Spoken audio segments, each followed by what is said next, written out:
Not one child should be born into this earth, into this world, that doesn't have a support system in place, that has proper food, proper water, proper sanitation, proper housing, did I say that?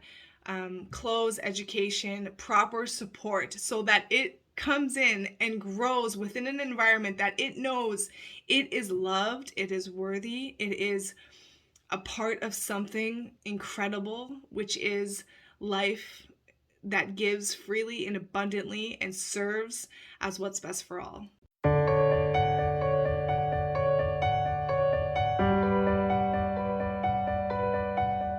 Hey y'all, welcome back to my channel. My name is Christina, and we are back for another Earth Magic study. If you're just joining for the first time, or if you need a refresher because you've been here all along but you don't remember what the heck we're doing, every week I am pulling a card from this Earth Magic deck that I got as a gift for Christmas. And as a way to get to know the deck, I'm picking one card a week. I did this with another deck I got last summer, which kind of initiated this whole intuitive reading, tarot reading. I called myself an oracle for a while with the oracle cards I was studying. I'll link that playlist here, but I bought a new card deck, a new oracle deck, and I wanted to study the cards, so I did one reading, one card a day for 44 days for the whole deck. And it was such an awesome process of commitment and discipline and self-reflection and communication. It was just such an awesome project, and it really kind of opened me up to so much more in terms of my expression and insights and all that jazz. So when I got this deck for a gift, as a gift over Christmas, I thought I want to do this same thing to this deck, except for I didn't want to do one a day because that's a lot of work. You know, do the reading, record it, edit it, publish it. It's a lot to do in a day. So we're doing one a week, and so that's what we're doing. I think we're on week 13, maybe 14. So we've gotten 13 to 14 cards in the deck. There's, I think, 58 in this deck, 48 maybe. But yeah, it's been an amazing process, and I really enjoy it. So thank you if you're still here and been walking with. That's awesome. If you're new here, welcome. Glad to have you. This is an intuitive reading for the collective. What that means is I just pick a card, and it's whatever comes up within me, and I call it my intuition. You could call it, you know, the connection to all that is us, you know. It's just that point of like whatever comes up, I just express what I see and how I relate to it and how I see it can support us in self-reflection and change ultimately. So that's my little intro for this week. So glad you guys are still here. Let's pick a card and see what's up. What's up with us? What is up with us? I like this point too of the collective because it really allows me to practice this understanding that we're all just one thing. We're all a collective of beings, you know, we're all a collective of life. We're like, it's like a beehive type situation, you know, we're like a school of fish or a swarm of birds. I don't know what they call that, but like, you know, it's like the collective. It's like, this is the sum total of us. We're all one thing kind of together, individual, but making up a whole part, a whole thing, you know? So I like that. Okay, enough chatting, right? Let's get to the reading so I can chat more. Okay. So this week for us, 'tis this card. I think I just saw a glimpse of what's on the card. Oh yeah, that's amazing. Eagle. Communion. Oh my God, what a beautiful card. The eagle has been a very special and important animal representation symbol for me in my life, but especially in this last year. And the point that comes up here is, okay, there's two points that I want to mention here. Oh my God, this card is so beautiful. Look at that. Oh my God, I love it. Okay, the first point that comes up here is the eagle. And the eagle for me represents that broader perspective, that aerial view. It's that point of when you it's interesting actually, when you humble yourself and ground yourself into reality and what is really here, you automatically take a broader perspective, which is understanding why things exist the way that they do. In that, you have forgiveness, you have understanding, you have compassion, you have patience, you have, I mean, at least for me, that's how I experienced it. Was like the ego really kind of came to the forefront for me in this last year when I started to see things from a much broader perspective. And it was ultimately how, or when I got to a point of ultimate forgiveness, when I really saw this world as like, and everyone within it as this point of like, you know what, we're all doing our best. We're all doing our best according to what we know. We've all been subject to this survival system. We're all subject to money. We're all subject to, you know, like trying our best to survive. And because we haven't known any better, we're all doing our best according to what we know. And we don't know what we don't know, right? So the ego for me is just like taking that broader perspective in moments with other people. And like, yeah, it's a practice, but ultimately getting to that point where I can stop the fighting within me. I see fighting in this world, but I can stop the fighting in myself. I see the hatred in this world, but I can stop that hatred within myself. I see the victimization and the bully and the abusers in this world, but I can stop that stuff within myself. So it's that point of like realizing that in every moment I can take the broadest perspective possible, which is to really like have an understanding of why things exist the way that they do. And when I understand why that they exist, I'm not having any kind of conflict or friction or reaction in relation to that, because I understand why it exists the way it is. I understand how it got there. I understand the thinking and the beliefs that formed that manifestation. And so it's easier from that perspective to be able to let it go and not hold on to it as it being a problem that needs to be eradicated from existence, when it's really, that's not the point. The point is to understand how we got here. Why are we here? How did we get here? How did we create this? And can we do it differently? And of course, we know that we can, because we grow and evolve as people in our experience of seeing the conflict and the hate and the anger and the frustration and the survival, everything we've done in survival. We know and we yearn for something greater, something better, something more, something freeing for all of us. And so it's that point of like, yes, surely that can exist because it exists in us. We already know and already feel that call for something more, that we are something more, we can do better, we can create something else. So it's just that point of taking the broader perspective as the eagle, as not being the one to engage in an old way that's created the old world, but to stand and embody the new system, the new world, the new expression of who would I be from the broadest perspective. If who would I be in a new world? Who would I be if we were free? Who would I be if there exists no war, exists no conflict? Who would I be? I wouldn't be creating conflict, or, you know, it's like that point of I can do that today. I can do that now. I don't have to perpetuate what was, because what was created through and as me, through my accepted and allowance, through my beliefs, through my acting, through my words, through how I engage with people. That's how we've created this world. And so I can equally take that understanding and use it to change the world by changing myself in moments with people. So that's what the eagle represents for me. It's that broader perspective, standing in the broadest perspective possible, which to me is forgiveness, understanding, patience, compassion, and ultimately, even for me now, it's that point of standing in the shoes of another and understanding why people think that the way that they do.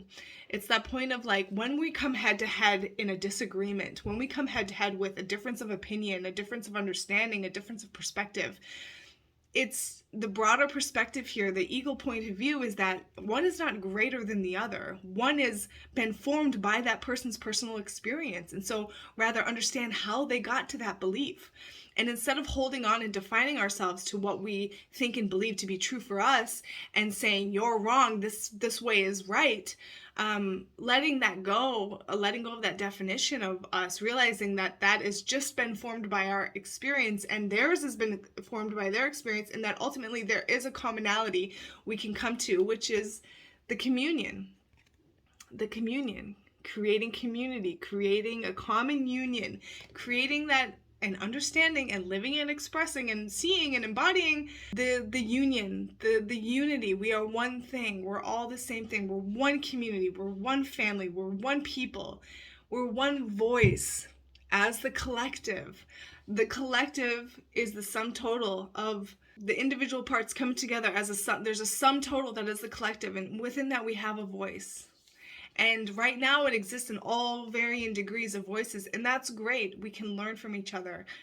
You know, ecosystems are enriched when they're diverse. They're healthy when they're diverse. And so our diversity is what makes us great. But it's finding a way to utilize it in a way that is constructive for all of us, that it's not being used to tear each other down and to separate each other and to pull each other apart, but to rather bring us together. How do we bring our differences together into one commonality so that we can be that one whole that is existing in harmony? We can be individual parts existing as one together. So that's what I see as the communion point too. And then also this point is cool because the native, indigenous man, it's the human, it's the man, it's the human in me. It's the part of me that is rooted so deeply in this earth that it is about practical reality. It is about physical reality. It is about seeing what we've created here in physical reality. It's also that point of, I also see this point of bridging heaven and earth. So we have this aerial view of things, of how we can see things from a very abstract, interdimensional experience or perspective, but we also have this physical, practical reality in which we exist within. And how do we bring these points together in communion? How do we bridge heaven and earth? How do we do that? And from my perspective, we do that through and as ourselves, in our thought, word, and deed, ensuring that we're in alignment with who we are as what is actually best for all of us. In this physical reality. And it's this point to me is like we're all man, we're all human, we're all humans subject to the same basic essential needs, and so everyone should be ensured that they have a right to all those basic essential needs: food, water, shelter, clothing, education. And then from that equal starting point, we can explore and expand in the variety and diversity of our expressions and our perspective and our curiosities and interests. But to me, this is also that point of like realizing the commonality here that matters the most for us to be able to recognize as a collective is that we all require our survival needs to be met. Everyone should be born. Not one child should be born into this earth, into this world, that doesn't have a support system in place, that has proper food, proper water, proper sanitation, proper housing, did I say that? Clothes, education, proper support, so that it comes in and grows within an environment that it knows it is loved, it is worthy, it is a part of something incredible, which is life that gives freely and abundantly and serves as what's best for all. Like, that's the world that we can create, but we have to create that for the children as they come in. Everyone needs to have that starting point of knowing who they are, that they are loved, and that's just basic essential. So there's a way for us to commune together and to come together as a community, as a whole, as a collective, and it's bridging these 2 points of knowing that there is no right or wrong in this world. There is a broad perspective we can look at things and not judge each other, not blame each other, but it's also to realize that, you know what, we have forgotten some basic humanity things, which is we have a responsibility to ensure everyone has been given their right to life. So that's what I'm passionate about. That's what I see here. And ultimately too, it's that point of, this is like the sun. It's like the source point. It's the source from what all life comes from. And it's that point of like the sun shines on everything equally. It gives everything freely, equally. It has no bias. It has no judgments. I think that we can do that for life on earth in whatever way that looks like. We can give to each other all equally. But truly, in this moment, today, in this week, what you and I can do is by starting to do that for ourselves. Letting go of blame, letting go of judgment, letting go of ideas about who other people are, stopping limitations within ourselves, doing the best that we can every single day to act in a way that we know will create a better world, treating people the way we want to be treated, loving each other the way that we want to be loved. And sometimes, it does start with doing that for yourself. You have to be able to love yourself to know how to love other people. So ultimately, the source point, start with yourself. How can you treat yourself better? How can you give to yourself a better life? How can you create a better life for yourself? How can you honor and cherish and love yourself? Because as you do that, it can then expand to other people. You start giving that to other people. That ripples out into existence, into this world, and then we grow. And yeah, what a beautiful card. What a beautiful card. Okay, I'm going to read the book definition. 15 minutes in. I'm really getting long with these readings, aren't I? Okay.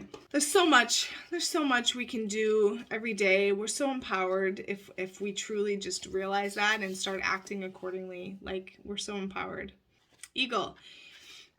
Here the man and the eagle make contact through their eyes and spirits. The man has performed a ceremonial calling to Eagle Brother, who now comes to him as a familiar friend. It's an intimate relationship between human being and feathered being, one of both spirit and flesh. Yet it's ultimately this deep spiritual kinship that connects them, formed from the recognition of the sacredness of the bond. Eagle spirit is often associated with the highest and noblest, encouraging us to let our spirit soar. Through this communion, we know that we can touch the sky. We know that we can be more than just two-legged creatures clinging to the ground. We're intimately related to all of life on the planet. And it's through communion with any expression of life that we realize how vitally connected we all are. Whenever you experience a heartfelt communion with some physical expression of life, plant, animal, human, or anything else, it is only then that you can truly feel how your life force is similar to the life force that is all around you. It is only a matter of the differences in form. In essence, is articulated into the physical world in a multitude of ways that is the same in everything and everyone. Although it manifests in various shapes and characteristics, this essence is spirit emanating from the core of all things. Communion with nature is essential for you now. Take some time to do an open-eyed meditation with any nearby animal or plant. Relax your body as much as possible, breathe consciously, and keep your attention on the life form you are communion with. After a few moments, you will notice a sense of the boundaries dissolving, a melding of the I and thou. You may even receive messages or impressions as you find yourself in the flow of the unspoken communication. Truly, it is that point of this earth is a manifestation of who we are as one. We all come from the earth. We're all just an expression of the same exact energy, awareness, life force, whatever you want to call it. We're all just taking on these different forms, and we perceive such separateness in us because our forms truly look separate. But we are in fact all of the same point, and so we are the same point. And so I feel like the book definition really said it really well, so I'll just stop here. Amazing. Thanks for walking with. See you next Sunday.